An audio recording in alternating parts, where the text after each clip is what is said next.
Hiking the Grand Canyon is one thing, but doing rim to rim to rim, that's a whole other story altogether. This is our story on how we prepared for doing a double cross of the Grand Canyon, also known as rim to rim to rim. In this video, you can expect to find out all the nuts and bolts of how you can excel and do the same exact thing we're doing. We're going to talk about our strength training, our endurance, our fitness stuff that we did before going up into it. We're going to talk about our diet, our fasting, and all the key elements that you need to know on how to achieve rim to rim to rim gracefully. And I'm not going to say easily, but just exceptionally, let's put it that way. But before we get down to there, make sure to like and share this video and subscribe to my channel if you haven't done so yet. Jen, tell me, what does it mean, in your words, to do rim to rim to rim? What do you feel is like one of the major, most important prep things in the beginning? I think that in the beginning, you have to have a good understanding of what you would like to do. And, just understand the topography of the trail, understand the elevation of the trail, like really study the map. So get a map and study the map. And if you don't know how to study a map, reach out to someone who does, or teach yourself, because just reading a map is extremely important, because you can understand the elevations, the pitches, and when the trail is straighter, when the trail is zigzagged and you have switchbacks, like what is a switchback, those types of things. And I do feel really strongly that if you're thinking about a double crossing of the Grand Canyon, going from either North Kaibab to South Kaibab or reverse, or incorporating Bright Angel into that, I think it's really important that you have at least a rim to rim under your belt. I highly agree with that one. Yeah, because there's one thing to study the map, and then it's a totally different thing to actually experience the trail and experience the conditions on the trail, being day or night, whenever you hike. It's just really important that you have a good understanding, like firsthand experience of what that trail is, because it's a trail like no other. And it's not like, it's very difficult, if not impossible, to replicate the rim to rim. And so having that experience is pretty fundamental to then moving forward to the next step and doing a double crossing of the Grand Canyon. It's wise, it's safe to do so, and to have that wisdom, the experience, and then the wisdom under your belt, and not put yourself in a dangerous situation. That was very well said. We had done the rim to rim October of 2023, I believe it was. Mm-hmm.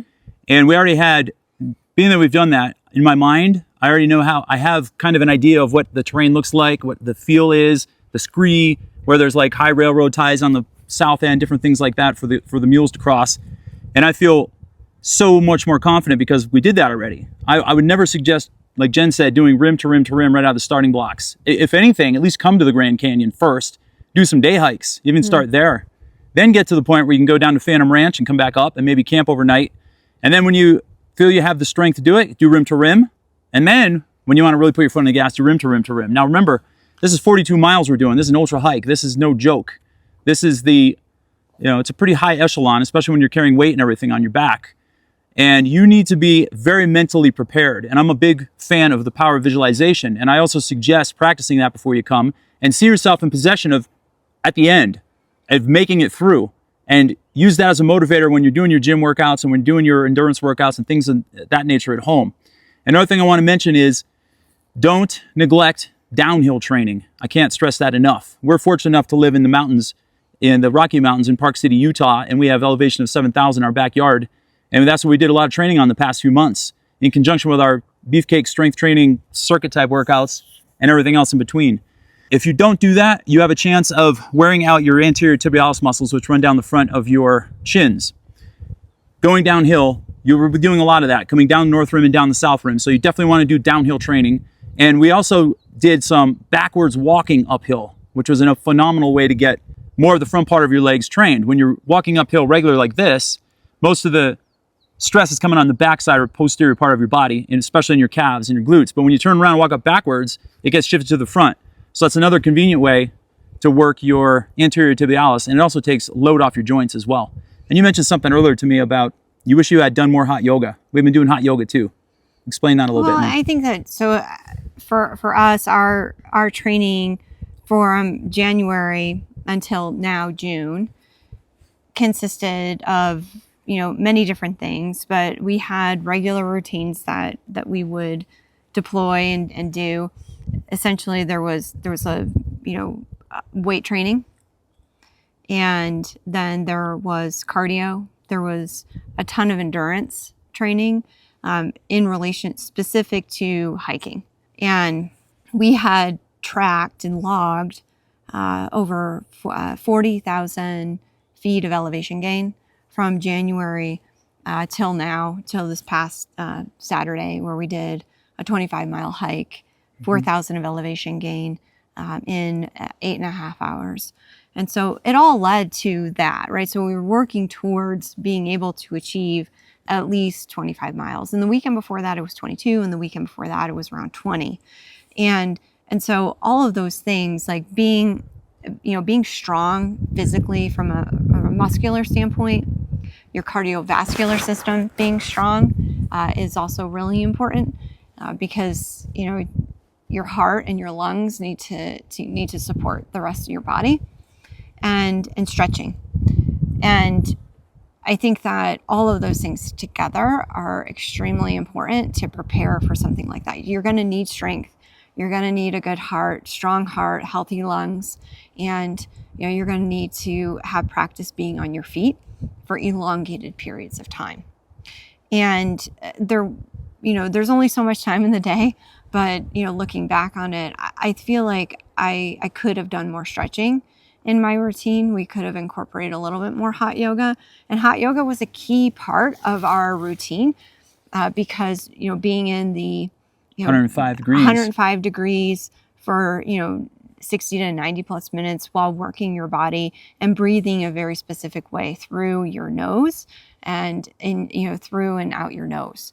And so it's controlled breathing. So it allows you to focus on controlling your heart rates in pretty intense situations. In addition to that, I would practice in my workout facility, in my workout room.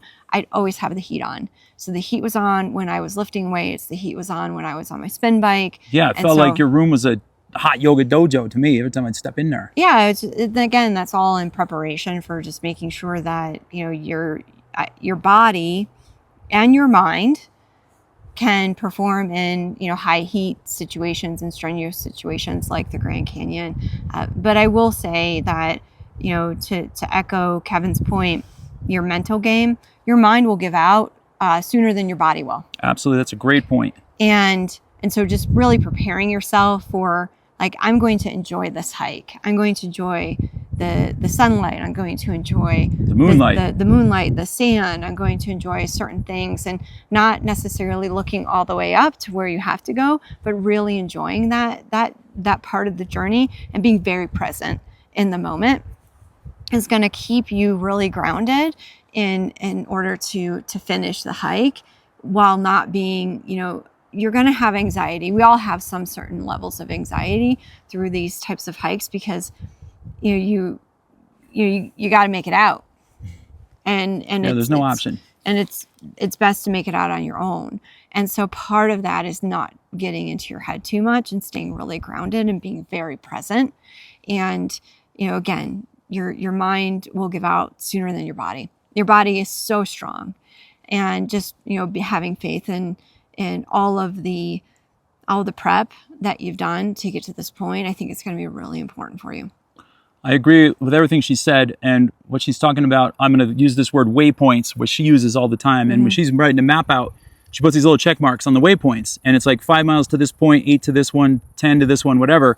And I find that those help a lot when doing the hike, and it really helps your clarity because you're like, okay, I got 8 miles. Don't think about I've got 21 miles to go. Think about 8 miles to the first waypoint, Manzanita, whatever it is. And we're like, we get to that point, and all of a sudden you're like, oh, and then all of a sudden you build some momentum. And I'm telling you this too, when your first hour to hour and a half is probably going to be arduous. Not necessarily so much when you're going down the steep inclines, but in Park City where we are, we always started at like low and went high. And our first hour of hiking was always very tough from a physical perspective, because remember, we're wearing backpacks, and we were training and walking around town all that time with weighted vests on and backpacks as well. And I suggest you do that too as an added hack. Yeah, and so we're going from like 7,000 all the way up to 10,000 within the first couple hours. Right. So it was a little bit harder for that first hour or something until our blood got pumping, until our aerobic capacity got up a little bit. And you may find that to be the case, not so much when you're going downhill, but just take that into consideration. And when you're going across the floor and then you start to ascend, regardless of what side it's on, you've already got like all those miles behind you. You're in a good rhythm. I wouldn't spend a lot of time at the bottom of a hill worrying about it or thinking about it. And don't look up at the top of it, ever. Always look at like maybe 10 feet in front of you when you're ascending South Kaibab or North Kaibab or Bright Angel when it's open again. And don't think about looking up there all the time, because you're going to drive yourself crazy, because it does take a lot of mental strength and you have to be present at all times. Disciplined. Disciplined, yeah. You have to be disciplined and choose a deliberate pace. That's a good point, yeah. You really need to choose a deliberate pace. So, you know, when you're coming down or across or whatever, just the pace has to be deliberate, and that means it's measured based on what you're comfortable with, and you stick with that. Not too fast, not too slow. It's very deliberate pacing. And if you couple up with this too, I would suggest doing it with someone. It could be your significant other, your partner, a friend, a parent, whatever. I always suggest doing it with someone, because it's just so much easier, especially when you're like reaching for things in your bag and stuff, and you can just turn around, they can grab things back and forth. And by yourself, yeah, it's possible. I see people do it all the time, but rim to rim by yourself, unless you're like a very highly tuned athlete, like elite level, it can be dangerous. And I'm not one to say that very often, because I always throw caution to the wind and she always grounds me.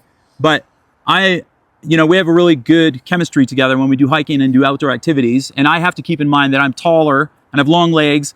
And when we're going up these hills, I'm like a goat. And I have to be able to down-regulate my pace a little bit and balance it out between hers and mine. And we come up to a perfect level, and then we just go. And just stay steady, stay consistent, stay positive. Don't get overwhelmed. Take deep breaths if you ever have to. And just stop and pause for a split second here and there. Otherwise, you're going to be able to crush this thing. Anything else to say? I would say don't underestimate the power of stretching. And so you're going to want to, keep your deliberate pace and, put your arms above your head. You could stretch this way, grab your wrist here, stretch this way, use your poles to stretch as well. And we'll probably be doing some of that coming up too and showing you. Yeah. And so just make sure that you take care of your body. You're working your body pretty hard. So make sure you're stretching it as well. And it'll give you the opportunity to be nimble and flexible along your journey. Okay. That's a wrap for this first segment. We're now heading in and we're going to make our bagel sandwiches. So stay tuned, because you're not going to want to miss what we're making, because they are amazing. And then we'll see you then. Okay, it's sandwich prep time. We're calling them sandwiches, but we actually use bagels. And Jen likes a particular type of bagel, and I like a particular type of bagel. The bagel that I like is called Hero. These bagels are low carb, 135 calories each, 21 grams of protein and 19 grams of fiber. Or is it the other way around? Is it 19 grams and 21? You remember? She doesn't remember. What is the bagel that you like? I like cinnamon raisin bagel. Why do you like cinnamon raisin bagel? Because it's tasty. Mine is plain. It is. Yeah. And it's not very dense. As you can see, she's slathering on the ingredients. So let's talk about the ingredients we're putting on our bagels. We have all natural peanut butter. We're going to be putting on all natural jam as well. Organic bananas. Organic avocados. Yes. That is a little trick. That's a Jen hack. Where'd you come across that? Because she just introduced this to me a couple weeks ago when we were doing our practice hikes, and I was blown away.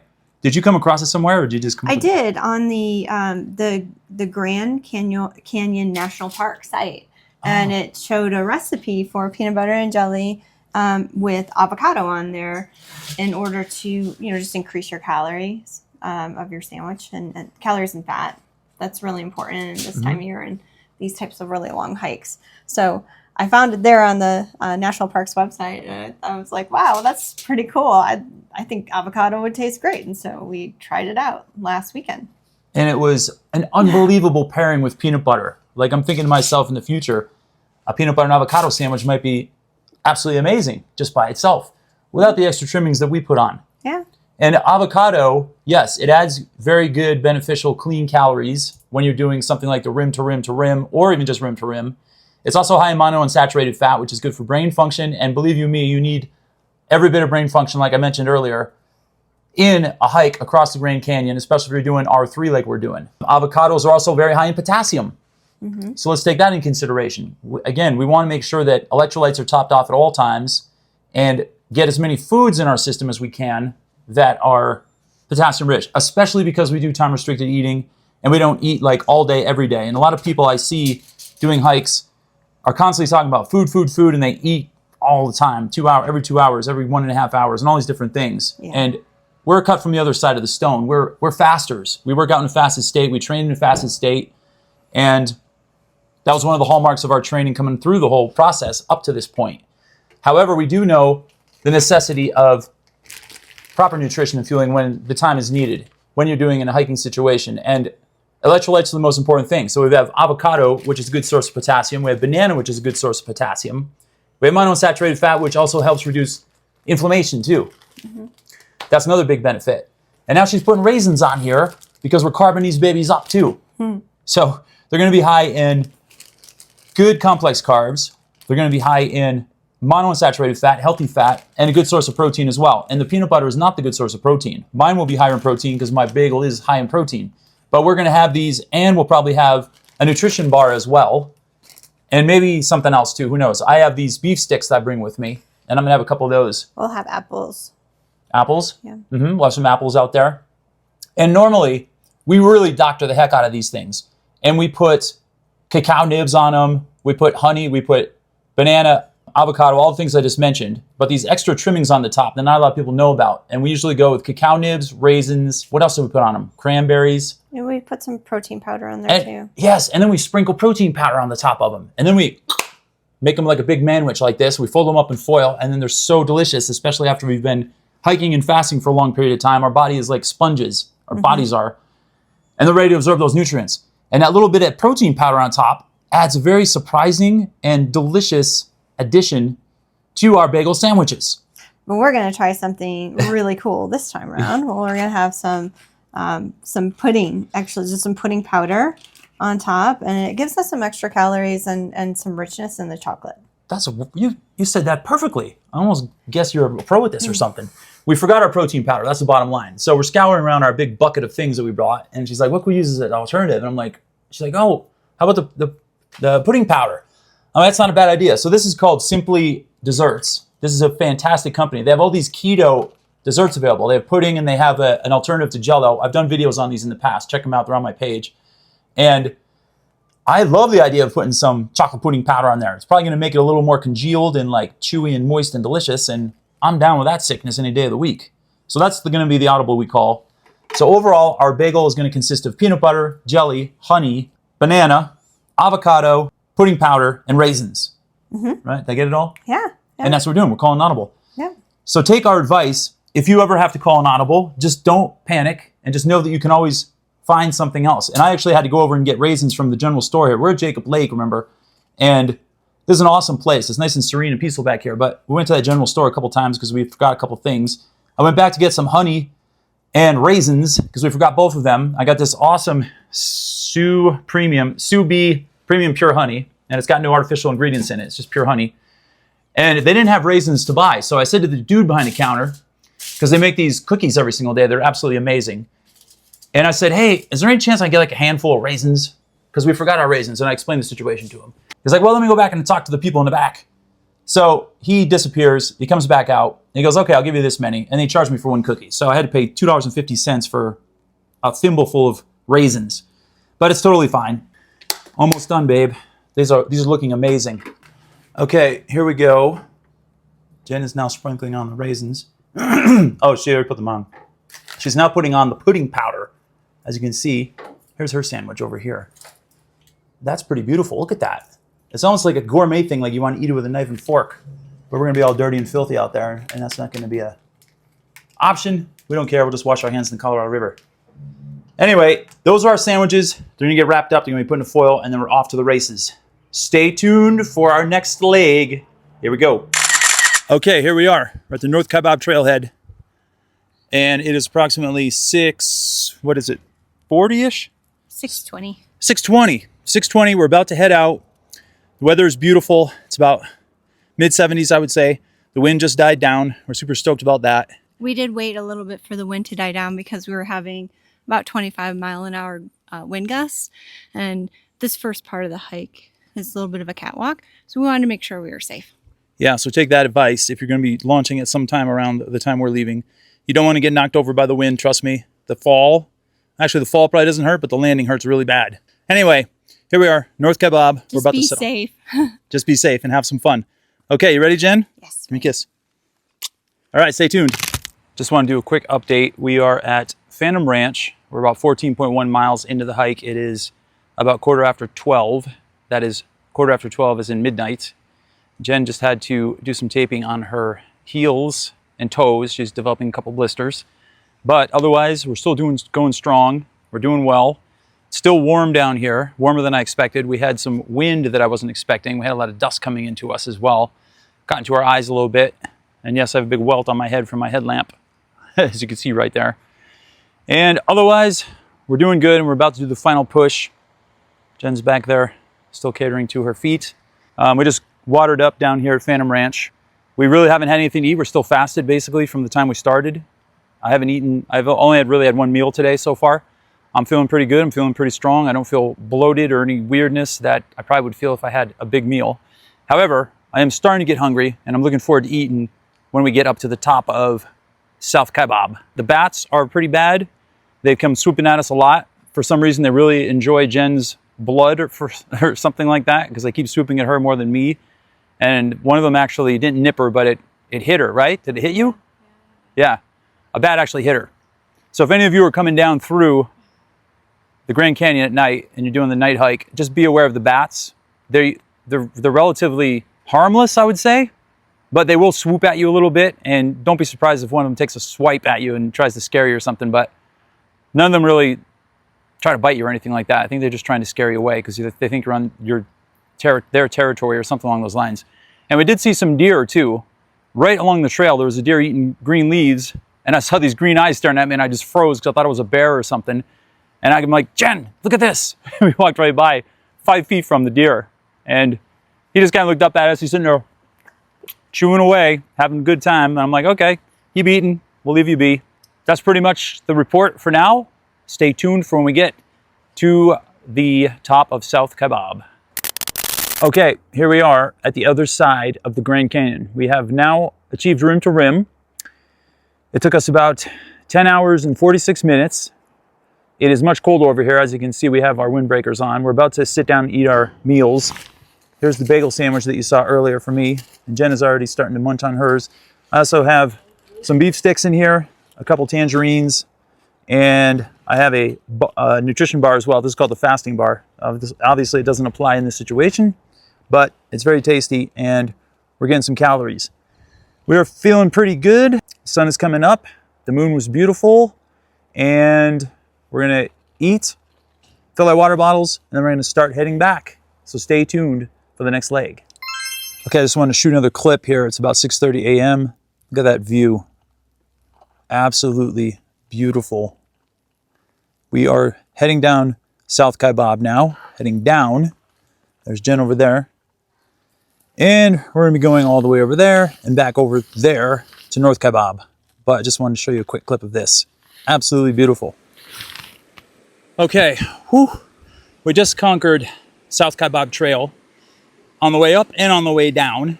And there are some things I'd like to talk to you about South Kaibab. First of all, I think it's smoother than North Kaibab, first of all.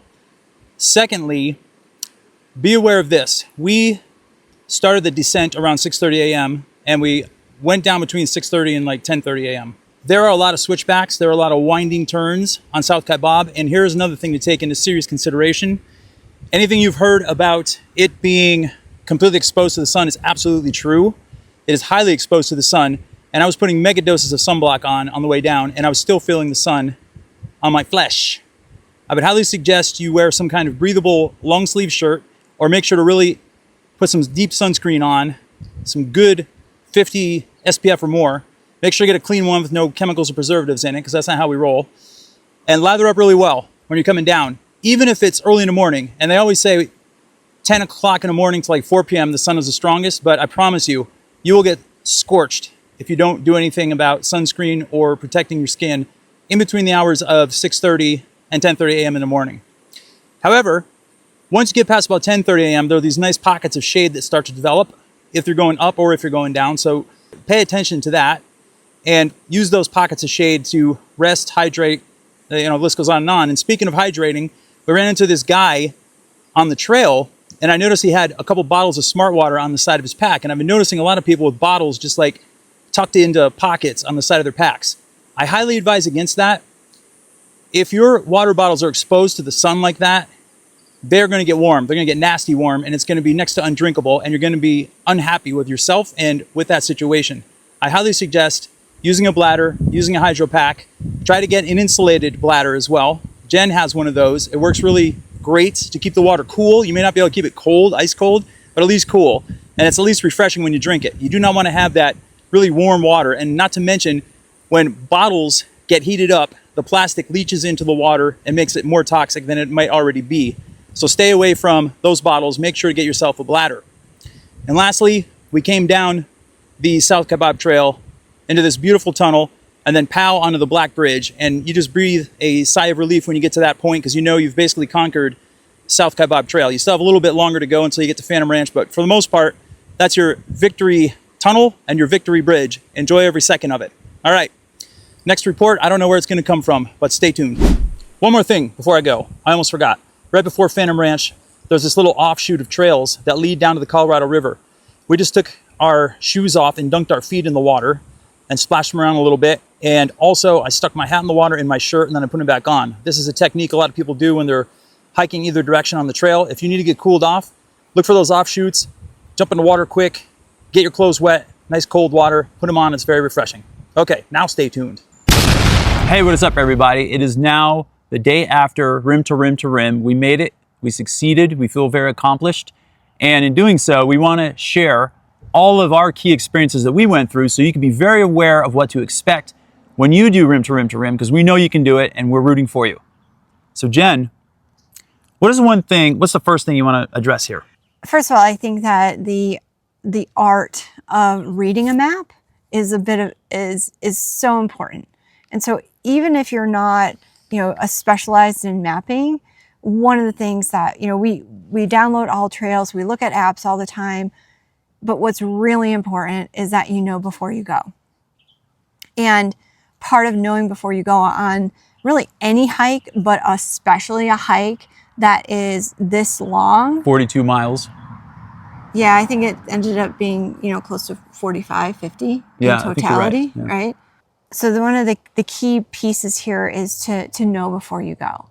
And that is extremely important because you want to map out and understand the topography of where you're going. You'll want to understand the different waypoints. And we'll go into detail about this, but it is extremely important to actually get a map and study the map. And the way we go about studying a map is we say, where are you going to start? And then where are you going to finish? And from there, then you start to understand the different segments and sections of your experience that you'll be hiking throughout the whole experience, the whole Grand Canyon here. And that piece is extremely important. It's not stressed enough. Get a map. There's a great National Geographic map that I use to help prepare and study. And then I share that information with Kevin. So get a map and study the map and really understand where you're starting, where you're ending, and the different points along the way, and where there's water and where there's bathrooms. And we're going to go over all of that next in this piece. And it's really critically important to create these waypoints, Jen calls them. Yes, they're waypoints. And then once you have reviewed it, you're going to actually want to write it out. Write it out. Again, it's homework. You're studying where you're going to go and where you're going to finish. And so that's a critical element. Get the map, study the map, and then just write down the different sections and the waypoints so that you then have it in your head. Because an app, I'm sorry, but an app just won't do it because you don't want to be fumbling around on the trail. You want to go into the trail confident about which next step is going to be and how far that's going to be. And it's very important for mindset as well. Yeah, because then you can focus your attention on smaller chunks instead of thinking to yourself, I'm going here, I'm going to the other end, and that's where my mind is at, or I'm going to the other end and back. And when you do that, you start getting into your head. But when you create these waypoints in 7 to, say, 8 mile chunks or something along those lines, you create the connection from your brain to that point. And every time you hit one of those points, you get super excited. It's like a goal has been reached. And you're like, yes, I got to Manzanita, I got to Phantom Ranch, and I got to Cottonwood Campground, whatever. And then you get to celebrate those little tiny goals, those micro goals, I call them. That's my health coaching background. And that starts giving you more confidence and more motivation. And before you know it, you're like 3/4 of the way across. And you're like, wow, we're at the bottom of South Kaibab already. We're ready to roll here. Yeah, yeah. And so what we're saying is celebrate the milestones. Yes, that's a good way of putting it. All right, now I think we should, I think it'd be cool if we go over the map a little bit more into detail, Jen. What do you think? Okay. And she's going to point some things out to you and tell you about key things that you should do when you're doing your map as well. This is going to be really good information for you if you actually get a map, because you can just follow our lead and just map it right out yourself, same way. Yeah. Okay, here we go. We now have the map out. Jen's going to walk you through some key things here and show you our exact map and what she has done, so you can get one similar. And what's this map called, Jen, again? It's a National Geographic Grand Canyon map. National Geographic Grand Canyon map. Sorry, I'm fumbling around here. Okay, go ahead, Jen. So walk the people through the journey that we took and like what you have circled and why, and kind of give them in a way that they can do the same exact thing. Right. So what we want to do is we want to see where we start. And we're starting at North Kaibab Trailhead, and then we're going all the way down through here, and then to the South Kaibab Trailhead. Okay. So that's the first thing you want to do. You want to get your starting point and your end point, and then you'll be going all the way back, and you cross Black Bridge here over the Colorado, and then right on up. And so it's really important. The first thing you do, get a map.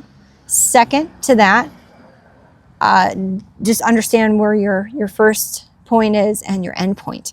So your starting point and your end point. And then from there, you want to segment out. And so we are going to look at the red points. See this red point here, and then down to this red point here. And that is 1.7 miles. Mm-hmm. And so that's the next step, is understanding what the difference is between the two red points. And then here I want to use this as an example. So this is 1.7 miles, but you can see these lines here are very tight. So that's the topography of this area. And so you may think 1.7 miles isn't a whole lot, but when you see the lines that are super close together like this, what that means is that there's a lot of pitch, there's a lot of elevation gain, and then the other piece that I want to point out is all of these zigzags. These are switchbacks. These are really tight switchbacks in an area with a lot of steepness. So that means the ascent and then coming down the descent is going to be arduous and difficult, and you'll want to plan for that. You will not be able to cover as much ground as you would on flat ground going 1.7 miles straight. Yeah, that's a huge thing to take into consideration when you see that on the map coming, especially uphill.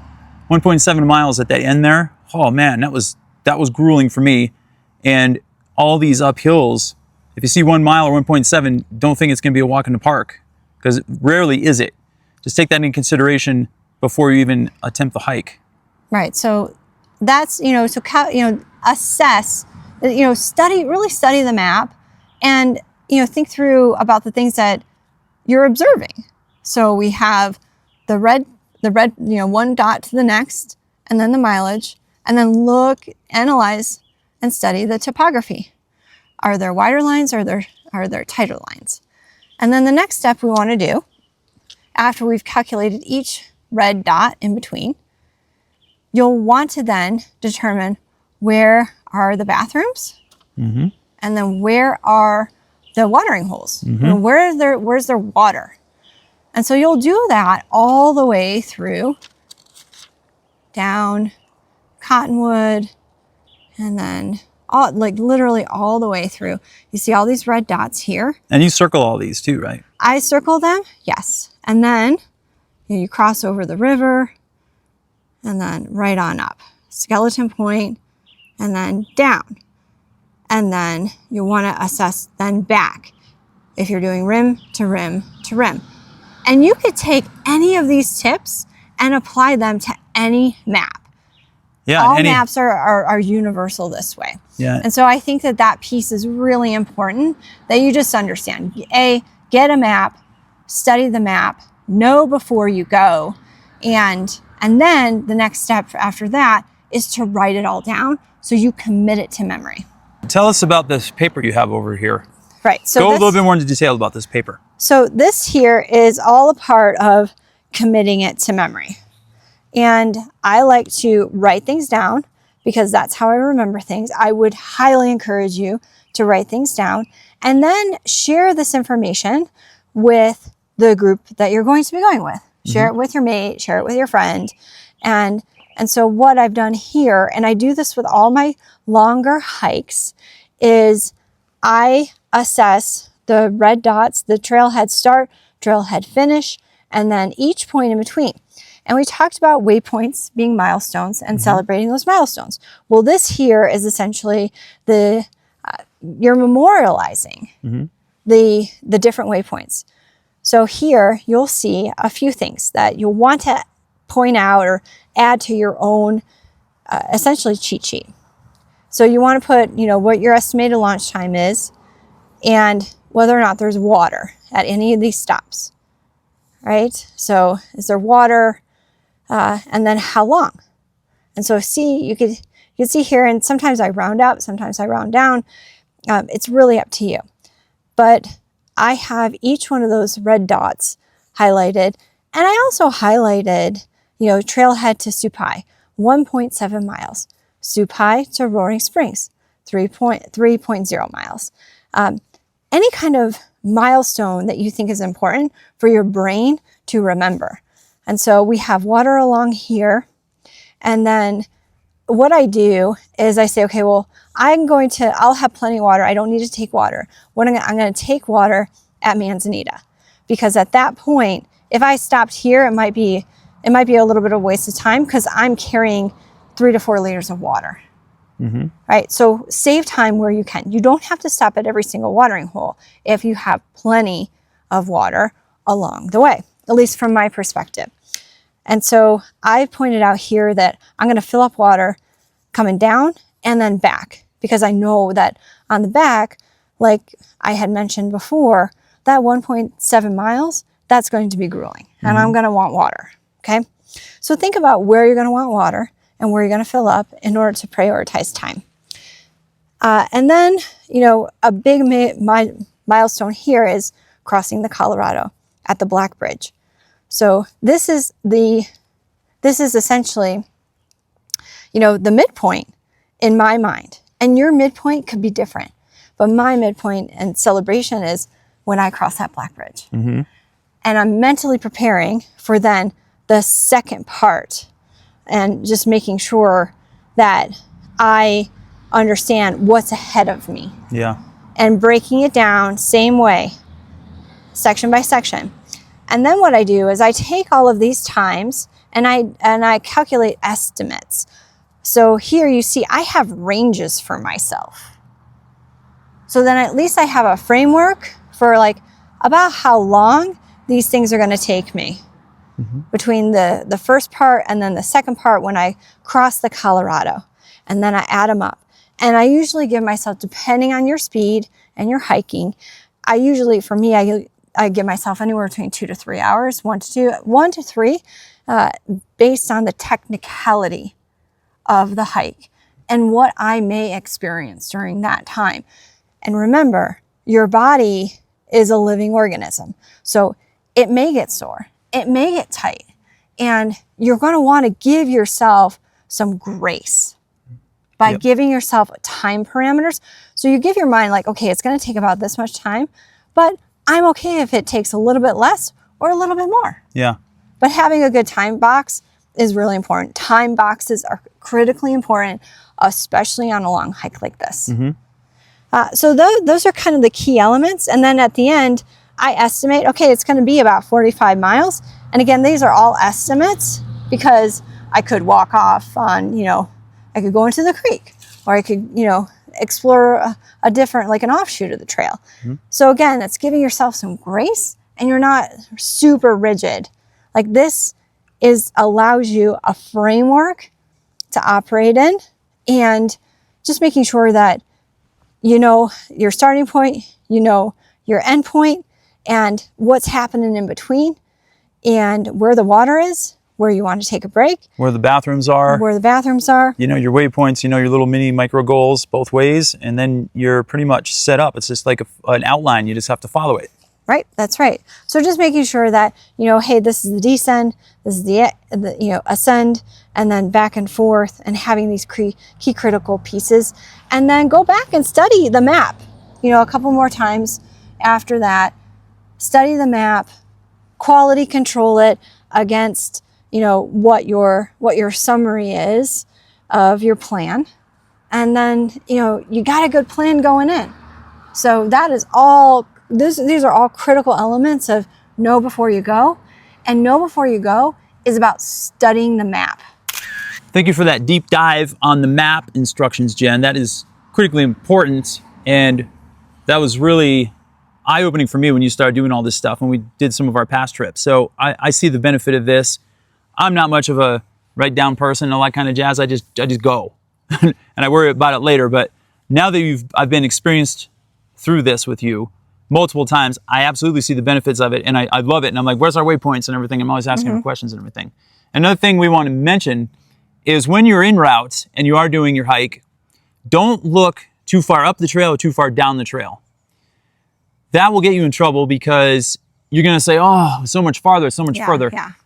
Think to yourself 10, 15 feet ahead or something like that, and just get to that point, and then keep and treat that kind of like micro goals as well, of points you want to get to from here to that stump up there, and so on, and just kind of add as you go along. If you look too far up or too far down, you're going to get yourself, overwhelmed. Overwhelmed is a good word. Overwhelmed. And that could cause some minutia in the brain that you don't want to deal with when you're out there hiking, especially if you're 12, 13, 15 hours deep into a hike and you got a long way to go yet. And you're going to be like, oh, it's so much farther. So just kind of keep it respectful, and you're good to go on that aspect. Yeah, don't try to beat the clock. That's another thing. People are going to ask you when they find out you're training for a rim to rim to rim, oh, how fast do you think you can do it? Can you do it in 20 hours, 24? I know someone who ran it in this time and that time. Then you start comparing yourself to them and your journey to theirs. And then you marry yourself to this idea of, I want to do it in sub 20 and sub 18. Right. And just don't do that. Like, experience it. And believe you me when I tell you this, if you can do rim to rim to rim, just do it. If you can just do that alone by itself, that is a monumental achievement. And you can hang your hat on it any day of the week, and no one's going to look at you cross-eyed or look down their nose at you because you didn't do it in 20 hours and it took you 25 hours. They're going to say, oh my God, that's 42 miles. That's amazing. So just don't worry about that, marrying your mind to the complete hour things. Use Jen's technique of creating a time frame. Give yourself 2 to 3 hour buffer.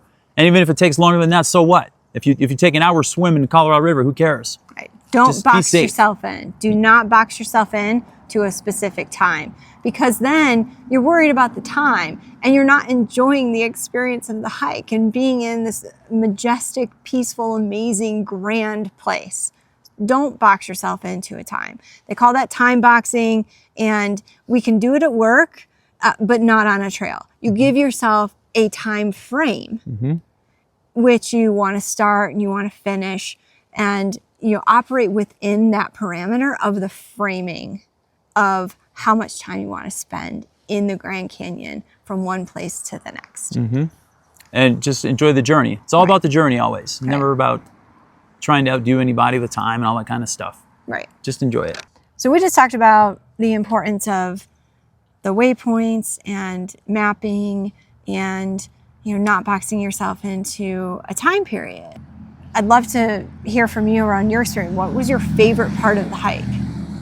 Ooh, favorite part of the hike. I really enjoyed drinking some pre-workout electrolytes. At one point, I was dying of thirst, and I think it was nighttime. And another thing, we'll get to that in a minute when we get more deeper in the electrolytes, but it was so satisfying because I was dying of thirst and I was kind of holding out a little bit. And it was somewhere down near Phantom Ranch. And I just remember grabbing it and just guzzling it. And it was ice cold. And I was like, oh, this tastes so amazing. And I'm like, we're already at Phantom Ranch. I'm like, we're doing really well. And I think that might have been my favorite part of the hike. And it was at nighttime. And another favorite part is when the moon finally came out. It was a full moon, luckily, when we hiked through the night. And we kept seeing it on the edge behind the mountain range. I guess you would call it a mountain range when we're down low. The one side of the rim. It's the canyon. The canyon. Not a mountain. Yeah, well, the canyon. And we can see brightness over there. I'm like, I know the moon is coming. It's like 9:30 at night, 10 o'clock. We're not seeing the moon. We were expecting to be like completely moonlit the whole way. Yeah. Then finally we round the corner and we're about to go across the Black Bridge, I think it was, and the moon just appears and it hit us. And I was like, oh, it was amazing. And that was probably my favorite part. Right. Yeah, the seeing the moon as we cross the Black Bridge. Yeah. Over the Colorado. So what was your favorite part? I think the favorite part for me was the beginning part. Yeah, the beginning part. And on North Kaibab. Right, on North Kaibab. I love North Kaibab. I think it's just a beautiful part of this area and the hike. And I love from the perspective of there's so many different topographies and the trees change up and the smells change up. And I love that experience of, sometimes you have sand and sometimes you have rock and, the trees are more closely together and then sometimes they're more spread apart. And then the little critters that you see along the way. Yeah. Like that piece was so, it was important for me to experience that. I think that, so that was my favorite part of the hike and why. Just like running across the bridge that connects the west side to the east side. And then, that's like a major milestone when you cross that bridge and then you just book it from there. And so for me, it was that beginning part. And, we were able to see the sunset and then experience the nighttime in that moment in those moments on the North Rim. Well, I will say there was one more favorite part I had too that I forgot about. Well, on our way down, we were going pretty briskly on the way, our just regular hiking pace. But every time we came to a bridge, we ran across the bridge. Yeah. So there's like, it was a I'm way like, that bridge, we celebrated. Yeah, that was micro goal, mini celebrations for me when we ran across those bridges. And then was the Black Bridge that was longer, and we couldn't really see that far ahead of us because we had our headlamps on at that point. And I'm like, run, time to run. And I'm going, I'm like, oh my gosh, this bridge, I underestimated how long it was. The Black Bridge is a long bridge. It crosses the Colorado. So it's going to be long. I was like, okay, that was long. Yeah. And that was, I played in my little bit of a game in my brain, but it's all good. Okay. So those are my favorite spots. Okay. So then let me ask you from your perspective of the whole, understanding, experiencing this whole hike from beginning to end, what is the most difficult thing? Like, what was the most difficult part of the hike for you? Oh, I would say once we left Phantom Ranch on the way back, okay, that strip up to Cottonwood Campground was just so long and grueling. It just dragged and dragged for me. We watered up at Phantom Ranch. We're gonna go into more detail of that in a minute, but we watered up there and then we're going and going and I was like instantly thirsty and I was just dying of thirst the whole way. And I knew the next chance of water due to Jen's waypoints here was 8 miles away, or 7, was it? 7? Yeah, it's a little over 7. Yeah, and it just felt like 4 hours went by, and the campground was nowhere in sight. And I'm like, where is this place? Then I saw a sign for Ribbon Falls, and that's about a mile before the campground, I think, roughly, isn't it? Yeah, And, yeah, about 1.3 miles. yeah, okay. So I finally saw that sign. I'm like, all right, there's a sign of life. And I thought Ribbon Falls and Cottonwood were like side by side. Because when we came down, we went through the campground, and then I saw Ribbon Falls, and I thought they were connected, like close together. And they're like 1.3 miles apart. Mm-hmm. I'm like, this is taking forever. Right. I'm like, where is it? And then we finally got to the water. And that was probably my least favorite part, because it was just so grueling, and I was dying of thirst. I was Right. partially dehydrated, and yeah. Right. So you're talking about the section between, Phantom Ranch. So that's the box. So you have the box, Mm-hmm. and then you have you move through the frying pan. Yes. Right. And so one of the things that you're talking about is, the fact that there's heat, and there's wind, and there is no cover. Wind-driven heat, dust, no cover. Yeah, you're just wide open there. Right. So I think that's an important thing to share with people, because, I felt, for me, like coming through there at night, because you can't see, right? You can only see what's kind of ahead of you.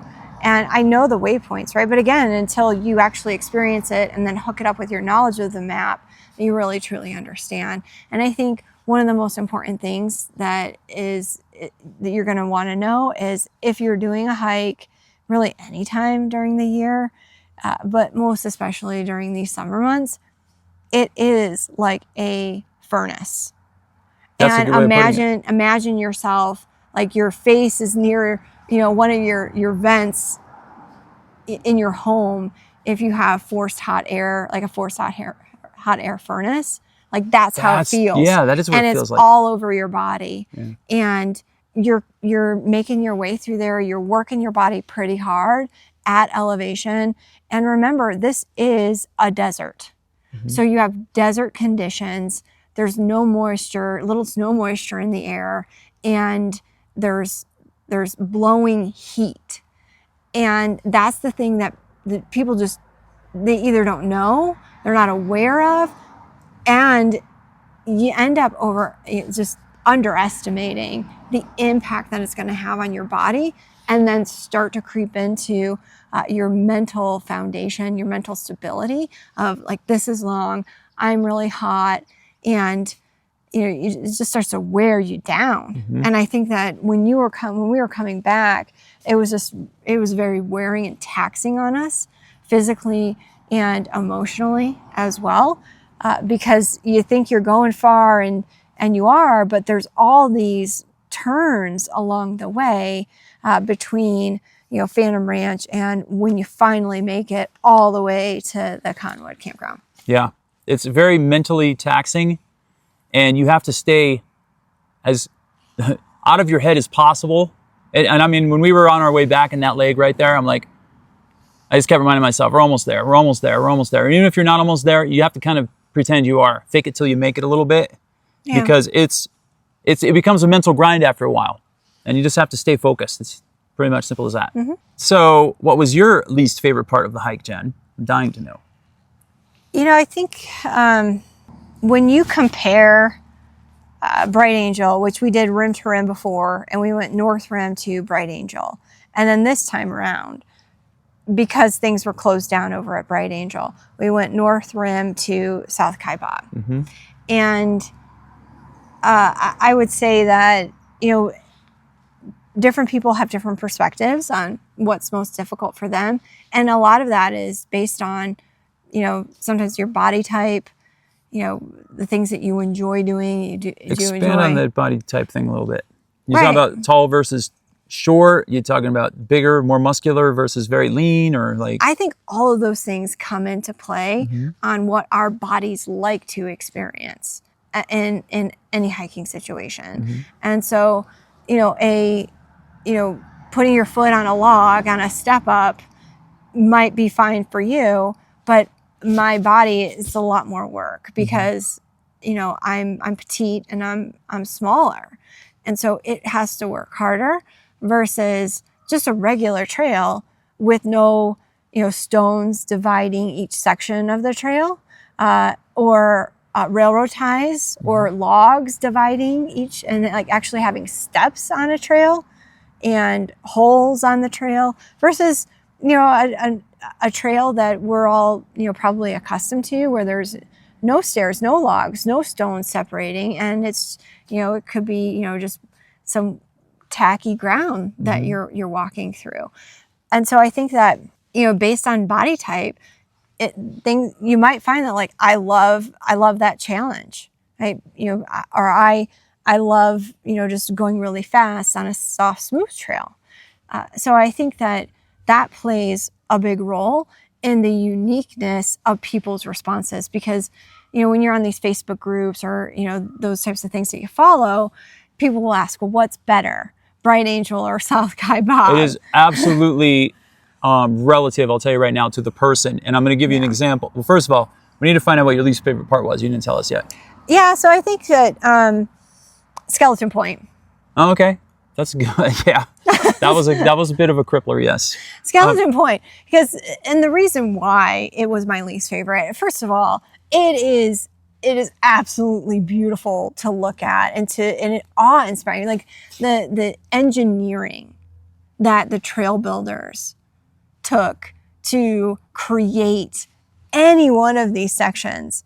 I think that Skeleton Point has a significant amount of technicality from an engineering perspective, because there's a lot of elevation, there's a lot of things you got to work around. There's stone, there's gravel, like there's all these things, and it's totally exposed. So you don't actually have, like, you can't chop down a tree and put a step in. There are stones that have been created to create these steps. And the pitch is quite steep and gradual. And then the descent is quite steep and gradual on the way up and way back. And so you think about that from an engineering perspective. I just think that it's a pretty cool feat of engineering there. And it is, for me, as a smaller, petite person, it was the most difficult part of the hike. Because there's all these and there's like long switchbacks. And then, we say, don't look up and don't look down, but it's hard not to on South Kaibab, really. It's hard not to, because you could see everything. Especially going down. And then, like, you see all down, like you saw some of those clips I showed just a little while ago. Yeah. And, you see the frameworks and everything. And then you look out ahead and there's there's that big long thing out to Skeleton Point and like all those different spots. And it's almost impossible to put that into motion at South Kaibab. You think like, I have to walk down all of that after walking up all of this.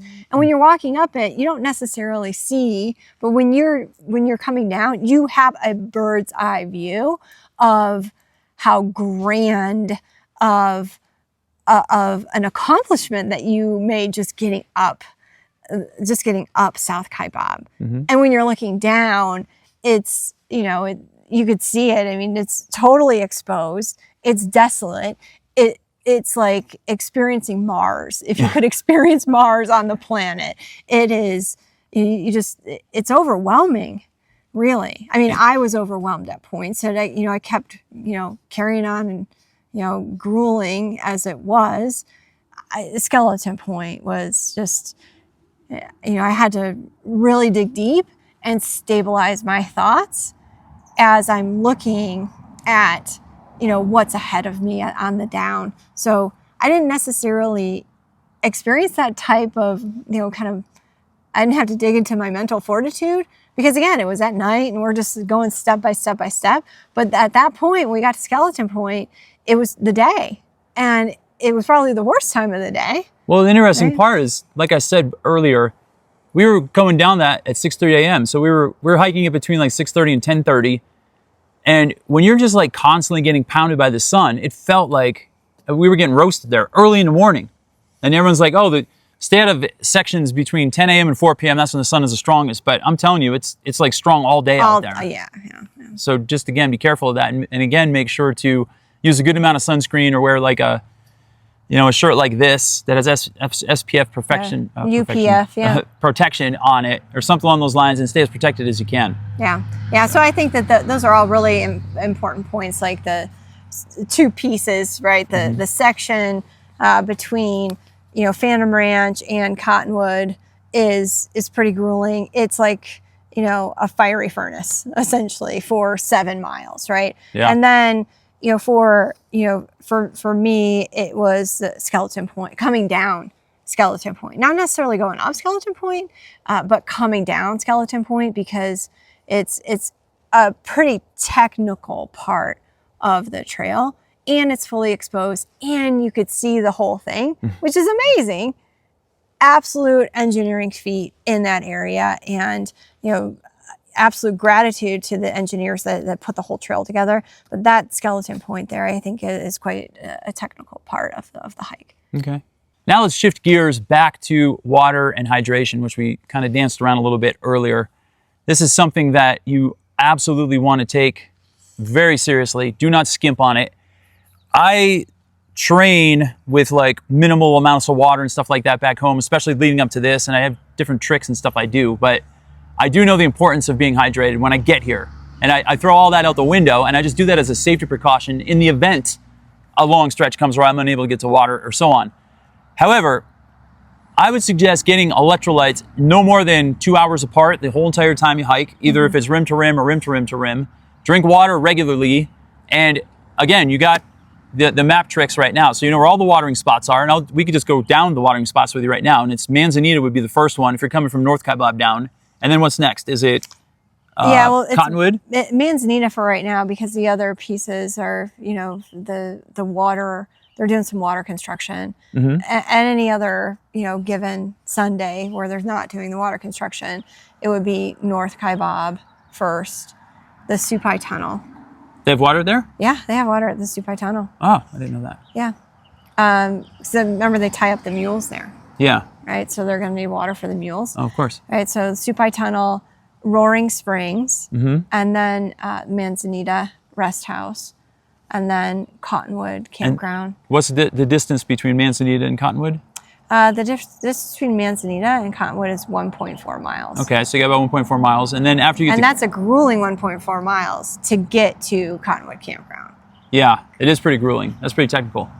And then from Cottonwood, the next spot you have is Phantom Ranch, which is like 7 miles. And I mean, if you're coming down, from North Kaibab down, you start early in the morning, you pretty much don't need as much water. You're not getting as thirsty, but still sip it and stay up on your hydration. And when you hit Phantom Ranch, it's like, oh, nice, because they got this really good spigot system out there. You can fill all your bottles and everything else. They do, yeah. And then after Phantom Ranch, where's the next watering spot? That's it. That's it, isn't it? Yeah, until and you then get to South Kaibab. Top of South Kaibab. So if you're coming through there and you're starting the ascent on South Kaibab at 6, let's flip the roles here. Say you're starting at 8 a.m., you're down there, and you're going up South Kaibab in that heat, you better make darn sure that you are loaded up on water. And luckily, Phantom Ranch to the trailhead of South Kaibab is not that far. You're basically there.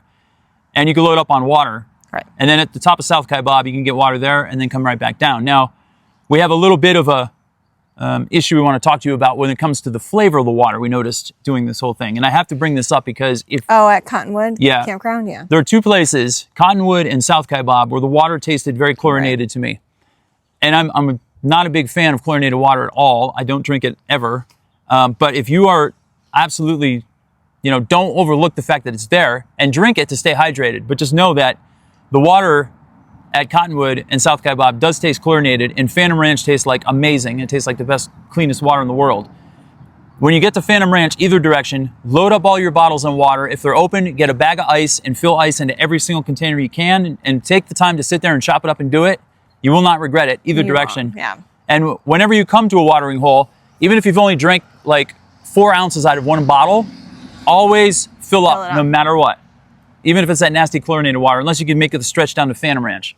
But be aware that the water doesn't taste so good at South Kaibab and also up at Cottonwood Campground.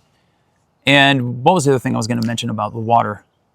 Taking a sip of water and swishing it in your mouth can get you some long stretches. If you are far away between, say, Cottonwood and Phantom Ranch, and you're running low on water, just don't your mind is going to want you to just chug it all, but don't run out of water ever. Just take a few sips and then take like a big mouthful of water and clip your thing back on and swish it in your mouth and keep it swishing as long as you can tolerate it until it gets kind of warm or weird.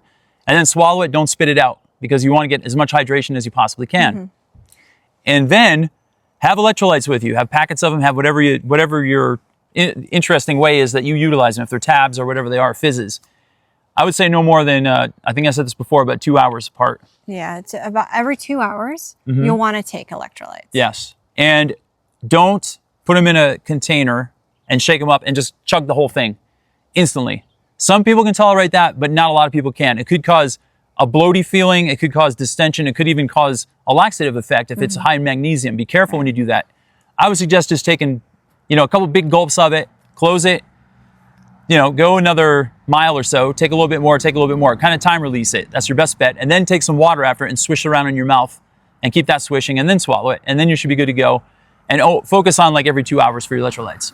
And I like to alternate between my electrolytes and using my Camelback. So I'll do, in my water flask, I'll do 2 things of electrolytes, or about 1 liter each. And so I have electrolytes on me, and then I have my Camelback. And so I'll take a sip of electrolytes, and then, I'll take a few steps or whatever, time it out. And then I'll take a sip of water and do the trick that Kevin just mentioned, just taking some in your mouth, switching it around, and then swallowing it. Because then for me, you end up getting, a nice balance of taking in electrolytes and just regular water as well. And then the other trick pro tip is, I learned very young, because I do have asthma. I've been asthmatic, diagnosed with asthma since I was 12. And heavily medicated asthmatic, like COPD level asthma. And one of the things, and I grew up running track and field and cross country. And my coach and my dad also, gave me this pro tip when I was really young, because your breathing techniques are a little bit different, is to put a piece of gum in your mouth. Oh yeah, I forgot about that. Yeah, put a piece of gum in your mouth as you're hiking, as you're walking, because then it keeps your mouth moist. And then you could breathe. You're not distracted by how dry your mouth is. And because when you're breathing heavy, your mouth is going to get dried out more. And so if you have a piece of gum in your mouth, then it keeps your mouth moist, and it's just a more enjoyable experience there, just to have a piece of gum in your mouth. I like to put a piece of gum in my mouth, and then sometimes I'll when I need a sugar hit, I'll put a Lifesaver in my mouth, and then just suck on the Lifesaver, a hard candy Lifesaver. It has to be a hard candy, because then it lasts longer. How about Jolly Ranchers? Yeah, Jolly Rancher, they're a little bit bigger, so harder to breathe. Yeah. For me, at least. So I like a hard candy Lifesaver. So I kind of alternate between chewing gum, and then I always have my little pack Lifesavers. Then I just plop it in and have the Lifesaver, and it gives me a nice little it's nice sugar, and it does moisten the mouth. I'm glad you brought that point up, because I want to bring this up too. Most of this hike that we did, I would say 95% of it, I was constantly thirsty. The air was just like so dry, and the wind-driven heat, and dusty at times. When we first went down North Kaibab, we were cruising. We were flying. From the time we started to get to Phantom Ranch, we were smoking. But I was getting really thirsty, even right from the get-go, and the air was just so dry, and that heat being blown into you, it dries your mouth out like you wouldn't believe. Make sure to just take sips of water, and also make sure that you have lip balm very close proximity. I mean, every 5 minutes I was putting it on. Readily available when you're applying the lip balm, because you want to keep the inside of your mouth moist and your lips moist. Yeah, absolutely. And I have this carabiner clip that I pop my lip balm in, and I have it hooked to my pack, and it's like pow, and I put it back on, and it's freaking amazing. A lot of you probably have those already, but I had that thing for years. I think it's very handy. And just don't forget about your lips, and make sure that they're, always protected, because the sun can damage your lips really bad, and they can get split, and all kinds of bad things can happen. And we want you to be safe out there. Okay, now let's shift gears back to, I'm going to call it the watering hole, because it just sounds like so old school. When I grew up, we had a watering hole, and it was called Potts Falls. It was awesome. But I gave you my 2 cents on the way that I utilize it and what I did, and you saw me washing my feet and all that kind of stuff and cooling them off, and boy, that felt amazing on my dad. But I want to get Jen's take on it. We want to go a little deeper into the minutia and the importance of doing that as well. So where do you see it from, and what's your take on the whole getting your clothes cooled off, getting in the water yourself, the whole 9 yards? Because that was a big game changer for you. And we got to a point where we were starting to get behind the 8 ball with our hydration. We could just tell. Yeah. There was signs of it. And we're not afraid to admit it, and don't be afraid to admit it either. I mean, It happens to everybody. It doesn't matter if you're an elite athlete. And that's why we're hammering home the electrolytes and the water and the hydration so much. But another big integral part of that is getting your body in that cold water. It's just magical, especially when you do it. But give your 2 cents on that and expand on it a little bit more. Yeah, I think it's, to expand on a point that Kevin just made, it's very important to have awareness and to communicate with yourself or your partner or your friend or whoever you have on the hike, on this hike with you. Just be aware and be real with yourself. Be real with your partner. Be honest. Yeah, be honest with what's happening with you, because as we had mentioned before, a part of, going through the night, even though like we started our hike at night, it was still very hot, and you had hot air and wind blowing, sucking all the hydration out of you. Yeah, and by the time we got to Phantom Ranch, I was dying of thirst. Right. And that's when I had that big slug of electrolyte for me. I was like, oh, it's the best tasting thing I've had in my life. Right. So be really aware of that it's going to take a toll, especially if you're coming from, anywhere where you're near sea level, the East Coast or West Coast. When you land here or when you finally get here, you're going to be behind the 8 ball in hydration. You get at this elevation, and the arid environment that the Grand Canyon is, it will suck hydration out of your body. And so that is an extremely important piece that you're going to need to know. And so all through the night, it's windy, it's hot air, and we're in the desert, and we're working our bodies really hard. And as Kevin mentioned, by the time we had gotten to Phantom Ranch, we were both pretty worked from a hydration perspective. And then you go up, basically the desolation and, a Mars going through, crossing the bridge. It does look like Mars too. Yeah, and it is desolate, and it is the harsh conditions on South Kaibab. That cannot be said enough. They are very harsh. You are fully exposed, and it's very steep. That's not to scare anyone. Again, just know before you go. And so I think that, when we came back down from South Kaibab and crossed over to the river, one of the things that we would really want you to know and take heed on is that right before Phantom Ranch, so you're crossing the bridge, the Black Bridge, and you're going probably, tenth of a mile, maybe? 8/10 of a mile. 8/10? Is that far? Yeah, because it's 0.5 or 6 plus 0.2. It's all pretty flat, though. So you come down across the bridge, and you're like, oh, Eureka, I just got down South Kaibab. And then you're off to the races at that point. Right. And so you're approaching Phantom Ranch. And as you begin to approach, like right before Phantom Ranch, is this really accessible creek that is fed, it feeds the Colorado. And you can just walk right up, you take your shoes off, and you want to do a full submerge. And most people here have the hats, the safari hats, and you're going to want to take your hat and load it with water and then plop it right on your head. And you can like do the Ice that. Bucket Water Challenge. Just do that, boom, right on. And you could do that along the way as well. And we highly recommend you doing that along the way. Again, if you are going to complete this hike, you will need to get your head wet and get your body temperature cooled down and refreshed. Because again, it's arid climate. You're in the Grand Canyon. It's going to suck water out of your body. And I think that's one of the most important pieces, is just be very aware of that. And part of the protocol should be, getting in the water. getting in the water and the importance of it. Because at that point,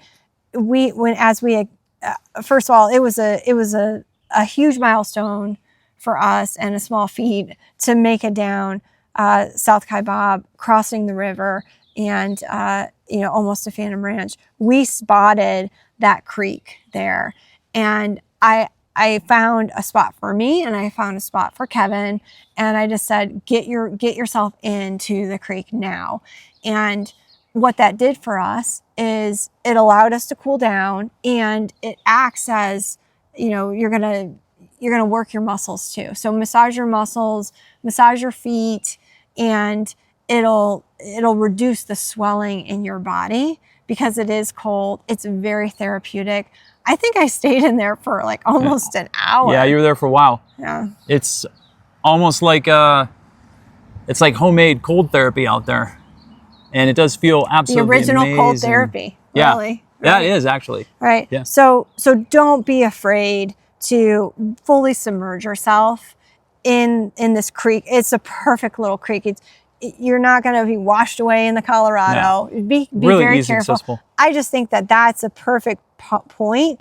And there's other points along the way on North Kaibab, and that are great parts that are easily accessible, where you could just hike down a little bit and get your feet wet, or submerge yourself, or put water in your hat. And I like to carry a terry cloth with me, and I put it in a Ziploc bag, and I freeze it and just store it in my bladder, in my insulated bladder. And every once in a while, when I get super hot and there's not a creek, I'll pull that out and I'll just wipe down my face, I'll wipe down my arms, and it's a way for me to take a moment and get myself grounded and treat myself to, a cold rag.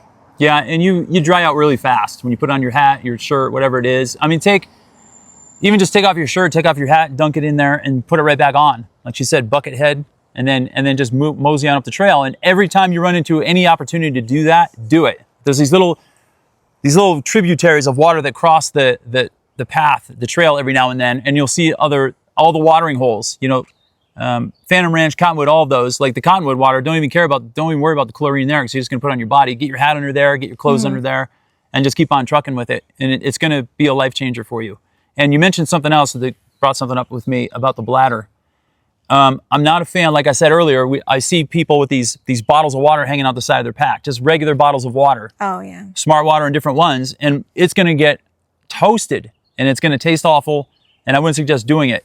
Always go with the bladder. Always go with bottles and flasks, and collapsible ones are really great. We've been using those. And even one better, if you can get a thermal one that has a coating around it. Jen got a new bladder, and that helps keep your water cooler. It's insulated. Insulated, that's the key. Right, That's so the thing. it'll be insulated, so then you could use it during your winter hikes and also your summer hikes. So it keeps your water cold. And we like to freeze our bladders overnight, so then it creates that nice shelf. I'm glad you mentioned that, because that was the next thing I wanted to talk about. I wanted you to explain that to them a little bit, how we did that. Yeah, so I think that it's important to, especially on a long hike like this, where it's going to be hot, that you start off with, and Kevin mentioned ice cubes at Phantom Ranch, so just keeping that water cold in any way that you can. And so a couple of pro tips: insulated Camelback bag, and then there's other forms of insulation too that are out there. It's super light. So the hose has a nice neoprene on it, and it has a cap as well. And then your bladder goes inside the insulated pack, and so it keeps it really cold. And then the other pro tip is you can push the water back, like blowing it, and it pushes the water back into the actual bladder. And so then you don't get warm water or frozen water in a winter condition in that tubing. One last thing, there's a favorite drink that Jen brings with her. It doesn't matter what it is. It's like this nootropic formula, and she makes a slushy out of it. So she puts it in her little flask, she shakes it up, she puts it in the freezer, and then she sticks it in a backpack. And then she kind of drinks it along the way. If you want something like a slushy, if you want to turn your electrolytes into a slushy or something like that. Yeah, slushy. I call this the slushy electrolyte, treat. Yeah. And what I'll do is I'll I'll save it. So it gets frozen like a block. I put it in the freezer along with the bladder. And when we're making our meals the night before, I'll just, put that in the freezer. And when I pack it, I'll pack it in the bladder area as well. So it stays pretty frozen. And then by the time I break my fast and we start to eat our first meal of the day, I'll pull that out. And it's like the slushy electrolyte concoction in a flat, in a collapsible flask. So then I can, maneuver it around. And then it's just amazing. It's super cold. It's very tasty. And it's just a really nice treat and something in my brain. I'm like, I can't wait to eat my electrolyte slushy. Yeah, that's a good thing, a reward system right there. Right. All right, so the next thing we wanted to share with you, this is what we experienced on the trail. It may not be your experience, but it was certainly our experience. And so we wanted to share this tip with you around food, specifically around excess food. Yes. And the worry of running out of food and not getting a lot of calories and whatnot, right? I know when we do pretty long hikes together. And anytime I crest over the 20-mile mark, I'm not hungry. I just lose my appetite. And again, I think that's, we do a lot of fasting as part of our protocol. I've been fasting since I was a little girl. It was part of my family's experience in food. And so that piece, we really wanted to, just hit home that around our experience with excess food, because even though we're both fasters, we overpacked on the food. So let's talk about the excessive amounts of food and the weight of that food. Well, the most important thing, I'm going back to this point again, is stay hydrated and have electrolytes. And the fun and good thing about electrolytes is they can help stabilize your appetite even too. And a lot of people who do serial fasting or prolonged fast, extended fast, sometimes will have electrolytes during the day. And your body purges electrolytes when you're fasting. And it purges electrolytes, obviously, when you're exposed to sun and you're doing excessive sweating. So it is even more important to have those electrolytes when you're fasting. But the good thing about it is when you're doing high-intensity exercise like this, your body produces a substrate in your system called lactophenylalanine. I have this in one of my videos, or LAC-Phe it's sometimes called. And ghrelin is your hunger-stimulating hormone. It spikes. And then once you start exercising, if you're hungry, your hunger starts to go down. And her, after 20 miles of hiking, doesn't want to eat anymore because her blood sugar levels have become stable and her appetite is gone. And that's basically what happens when you fast. When you work out in a fasted state, in my opinion, in our experience, you can really crush it and you can excel. And if you're stopping and eating bars that are high in fat and high in different things, you're going to have food in your stomach. Blood's going to be rushed to your stomach to help break the food down. And you're going to be huffing and puffing when you start hiking again because it's going to be harder to go. That's why we like to push as long as we can in a fasted state and get as much mileage up as we can or as far into a workout as we can before we break our fast. And then we have this magnificent meal that we make and we look super forward to it. And it's the bagel sandwiches that you saw. And then we had, on this hike, we had that. And then we had this other package of these circular tune-in bean things, which a lot of people have. You probably know what those are. They're pretty popular. And we had some wraps in there and we had bars in there and all these different things. And so the piece that's really important is you'll want real food. Yes, you want real food. On any long duration hike, 20 miles, 15, starting around 15 to 20 miles. Oh yeah. You'll want real food. You don't want to just be eating bars and snacks along the way. Yeah, and goos and all that kind of stuff. Goos and stuff. Your body really craves good nutrition. So just take the time to make yourself a nice sandwich and eat that sandwich. I think is the main point. Even on these big hikes. And I've seen some of the posts around you have to force yourself to eat. And I think that's hey, if that's your gig and that works for you, that's great. I have a tendency, and so I want to specifically address this, I don't feel hungry. That's actually fine. My body is conditioned for elongated periods of time of not eating. Even on big hikes, I lose my appetite and I'm okay with that. There's some times where I don't even eat until the next day. Now he's mowing down after a big hike. Yeah, as much as I fast, I love to eat as well. And when we did, our last training hike back home was 25 miles or something. I was dying of hunger. And she comes home and doesn't even eat anything. I take a shower, I go to bed, and I come down to get water, and there's this food everywhere. He's just mowing down on food. But for me, again, it's just be aware. Like as you're training, as you're leading up, and you're doing longer and longer hikes, be really aware of how your body is responding to food. Yes, and my advice is always the same. It's be as minimalist as you can, and really map out in your brain. I'm gonna be hiking this far, this long. Try to eat like meals. Don't eat just like snack all the way through. Just like, because that could also play into your energy levels, your overall energy levels. Right. You can get a spike of blood sugar, a spike of insulin, and then pow, you can crash, and then you're like down, and you're like, oh, I'm tired. You don't want to be tired. You want to have stable, and like my energy levels were fantastic this whole hike because we had that one meal over there at the top of South Kaibab, and then when we came back down to Phantom Ranch many hours later, I had a little bit of this trail mix that I made, and we had a tangerine each. Oh, the tangerines were amazing. Oh, it was amazing. We were so thirsty. And then that was it. That was all the food we had. And the day before, I did OMAD, one meal. We had one meal, and we were like 6.5 hours fasted when we got to the start of the hike, and we probably fasted for 19 hours before we even ate our first food. Right. So I think there's a couple of pieces here that are really important. Full disclosure, we overpack the food. Yeah. We way overpack the food, and it just adds so much weight. And even with people who eat a minimal amount and like eat high quality, healthy, clean foods, we really overdid it. Like we had salmon trail mixes, jerky, trail mixes, bags of like pistachios and edamame and Fritos. I had like 4 bags of that stuff in my pack, and I took them out. I'm like, Jen, look how heavy these are. I'm like, it's like 5 pounds of extra weight. And we never even ate those tuna things we had either, and that thing was like 5 pounds by itself. Right. So I think the goal is just, again, it's part of know before you go. Yeah. Try to replicate a hike of this magnitude in some way, shape, or form. You want to get to about 60% of the mileage on a hike like this. Just like a marathon, you're not going to run the whole marathon, right? You're gonna train for about 60% of it. Steep pitches and declines, that type of stuff. But food is a part of the training protocol. So you'll load your backpack with the food that you're gonna wanna take on the trail. And again, we overpacked, and we see a lot of this on the groups, right? The Facebook groups and things like that. It's like, hey, and people are actually really mindful about like, hey, you actually had too much in your pack. Yeah. But people, I think from my experience, like how much is too much for me? And you're not really going to figure that out until you do a dry run.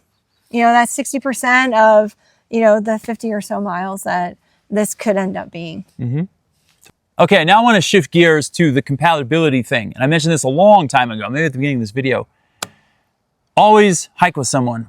I suggest doing that. Now, there are people that, we see runners down there and they're just going back and forth nothing. There's the people that are like very experienced hikers by themselves, right. But you can't really beat the camaraderie of having someone with you. You can talk to someone, it helps distract you, number one.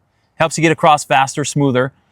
And there's someone there with you in case of, God forbid, something bad happens. You tweak your knee, you tweak your ankle. You have someone to help assist you, get help, whatever it is. You have someone with you. That's critically important. But the most important thing is, I'm coming down the trail, and if I want a pack of electrolytes and I'm fumbling for it and I can't reach it, I'm like, argh. Jen just like, what do you need? Let me get it for you. And she'll just come over and zip my pet. You say where that is. She opens it up. She gives it to you. You have it. You have someone to help assist you back and forth. And don't be, like we said before, don't be afraid to communicate. To communicate. That is critically important, and it helps expedite the hike, and it makes it more enjoyable for all parties involved. So, and most people, most of your partners or friends or significant others, they want to help you. Yeah. And if you're not telling them, I'm getting really thirsty, or I'm getting hungry, or I need a rest, my feet are throbbing right now, like they're gonna want you to be comfortable. They're gonna want you to be happy, and so don't internalize that and talk to yourself about like, oh, I'm really hungry right now, or I'm getting really tired right now. Don't take that on. Share that with your partner, your friend that's on the hike with you, because they care about you and they want you to be comfortable. They want you to be happy. And part of that is you allowing them to be happy and help you. One last thing about this compatibility factor we were talking about. We had the pleasure of running into this guy on the North Kaibab side of the trail, and he's always out around 8 o'clock at night. He gets off work, he comes down, and he sits at this rock, and he meditates, and he reads. and his name is Dennison. If any of you happen to do the Grand Canyon hike around 8 o'clock at night, look for him. He has long black hair, the nicest guy in the world. Yeah. He's got such a good soul. And I mean, when you're hiking, you're going to run into millions of people. You're going to meet lots of people, good ones, that are out there doing the same thing you're doing. And they're trying to get from one side to the other just as safely as you are. And you're going to meet all these people. But this guy is like, he is like a breath of fresh air. He's like just glowing. Very positive, very happy, very fun. He actually assisted us in our final ascent when we came back. He finished the hike with us on the way back because he remembered us when we came down. He's like, oh my God, it's you guys. He goes, you made it. He's like, yeah, you're still wearing the same clothes. And so we saw Dennison perched on this rock right after Supai Tunnel. And on the way down this was. On the way down. Yeah. On the way down, and we had just started, and we had popped out of the tunnel, and we were full of energy and life, and we see Dennison there, and he's reading, and he's watching people, and essentially he's greeting people on their way down the Grand Canyon. And so it's just, you know, I would say, you know, he's looking out for the people, and he's greeting them, and you know, he's just, you know, such a, you know, breath of fresh air. He's such a good soul where you don't really see that too much these days. But he was perched on this rock, and so we chatted with him for a little bit, and we shared some of our experiences and our stories, and who we are and how we've made our way in the world, and it was just an amazing exchange, like one of a kind exchange at that moment, and it was a pretty important moment for us as we began our journey. And he was genuinely interested in who we are, and we were very interested in learning who he is. And then he, you know, bid us farewell and, you know, good luck on the journey. And then we beelined it, poofed right off. And on our way back, when we were nearing that area where Dennis had been perched on his rock, we essentially were like, where's Dennison? Are we going to be able to see him? And we were really looking forward to like that milestone in our experience. And so we knew about where he was and where his rock was. And we look up and there's Dennison, and he is like, hey, cheering us on, and he is so excited, and we are absolutely thrilled to see him as well. And he was just genuinely excited for us to have completed that massive journey of rim to rim to rim. And so we got to talking to him, and he was asking us about our experience. He was sharing different things that we had experienced, and then we had let him know that, hey, we're really tired and, you know, sleep deprived and, thirsty, hungry, thirsty, everything. And he just offered up his apple juice and his orange juice. And I took a swig of the apple juice, and he just looked at us and he said, I'll see you out. I'll walk with you. Mm-hmm. And we could take as many breaks as you need. And he saw us through. Mm-hmm. And that piece of camaraderie and having good partnership is just such a significant element of any major hike. And he made the hike so enjoyable and so fun. And we sang songs, and we talked about pop culture, and we laughed, and we had serious moments. And that was like such a beautiful bookend to our hike. Yeah, I couldn't have scripted it any better than it ended. Right. So just make sure to say hello to Dennison and make sure to tell him that Kevin and Jen sent you. Okay, that is pretty much spells it out. Thank you for watching this video all the way to the end. I know it's very long, but we had a lot to get off of our shoulders. We had a lot to unpack. Stay tuned. We're going to be doing a series of videos in addition to this one on strength training for the Grand Canyon, on the cardio that we did, that we suggest, endurance. We're going to talk more deeper into fasting and diet and nutrition and key things you should do there. And we're just going to have a series of different videos coming up. In the meantime, make sure to like and share this video if you haven't done so yet. Subscribe to my channel if you haven't done that. And always see yourself in possession of that which you want. Think positive thoughts, hang out with positive people, and you can't go wrong. Do you have anything else to add, Jen? I think that's great. Okay, till next time. This is Kevin David Rail and Jen Byer. Later.